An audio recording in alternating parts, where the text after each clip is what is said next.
বঙাইগাঁও জিলাৰ বিজনী বিদ্যুৎ উপসংমণ্ডলসমূহৰ অন্তৰ্গত কীৰ্তনপাৰা বজাৰত বিদ্যুৎ বিভাগৰ বিৰুদ্ধে হাতে হাতে মমবাতি লৈ প্ৰতিবাদ সাব্যস্ত কৰে। উল্লেখ্য যে দীৰ্ঘদিন ধৰি কীৰ্তনপাৰা বজাৰৰ ৫ শতাধিক দোকানীয়ে বিদ্যুৎৰ লুকা-ভাকুৰ লগতে ভল্টেজ নোপোৱাৰ বাবে দুৰ্ভোগ ভুগিছে। ২৪ ঘণ্টাৰ ২ ঘণ্টা বিদ্যুৎ নাথাকে, লগতে বিদ্যুৎ থাকিলেও ভল্টেজ নাথাকে। ফলত অসুবিধাৰ সন্মুখীন হৈছে ব্যৱসায়ীসকলে।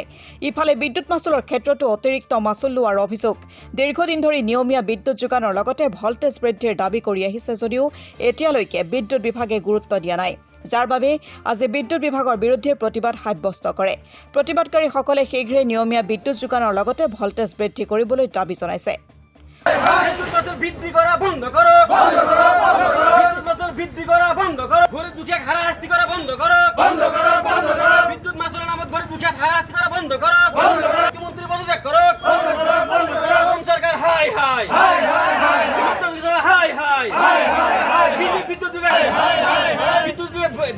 নচলিব বন্ধ করো, বিদ্যুৎ মাসুল বৃদ্ধি করার নামত গরিব দুঃখে হারাশাস্তি করা বন্ধ করো, বিজেপি সরকার হাই হাই নিগত কৰিবলগীয়া হৈছে। আপোনালোকে জানে এই বৃহত্তৰ অঞ্চলৰ বঙাইগাঁও জিলাৰ অভাৱীৰ এই চিজনগাম আৰু অভাৱীৰ সমষ্টিৰ মাজত এখন বজাৰ, আৰু এই বজাৰত আমাৰ প্ৰায় ১,০০০ৰ ওপৰত দোকান আছে। আমি নিতৌ এই বজাৰত আমাৰ কমচে কম ৮-১০ হাজাৰ মানুহৰ সমাগম হয়। কিন্তু অতি দুখৰ বিষয়, এই বজাৰত আমি দোকানদাৰসকলে আমি কাৰণৰ কাৰণে দোকান কৰিব পৰা নাই।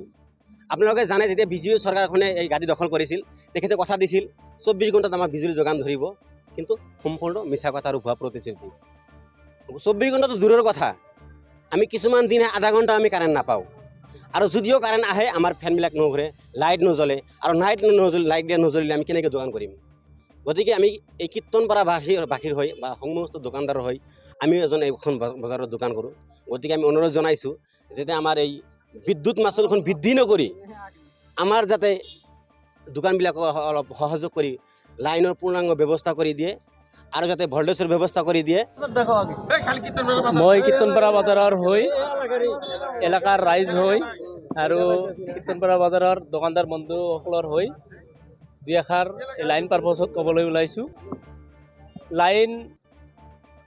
লাইনৰ অৱস্থা বেয়া যে এইটো ভাষাতে প্ৰকাশ কৰিব নোৱাৰি, কাৰণ লাইন ২৪ ঘণ্টাৰ ভিতৰত ২ ঘণ্টাও লাইন নাপাওঁ, যি বা পাওঁ সেইটো ভল্টেজ একেবাৰে হাফতকৈ কম, বলেই নজ্বলে, ফেনটো নচলেই, ইনভাৰ্টাৰো চাৰ্জ নহয়।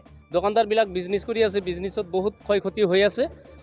এইটো আমি মুখ্যমন্ত্ৰীৰ ওচৰত আহ্বান জনাইছোঁ যে অতি সোনকালে যাতে বিদ্যুৎ বিভাগক ইংগিত বা টাচ দি যাতে বিদ্যুতৰ ভল্টেজটো বঢ়াই দিয়ে আৰু বিদ্যুৎটো ভালদৰে সুচাৰুৰূপে চলাবলৈ যাতে ইংগিত দিয়ে, বা এইখিনি কৈ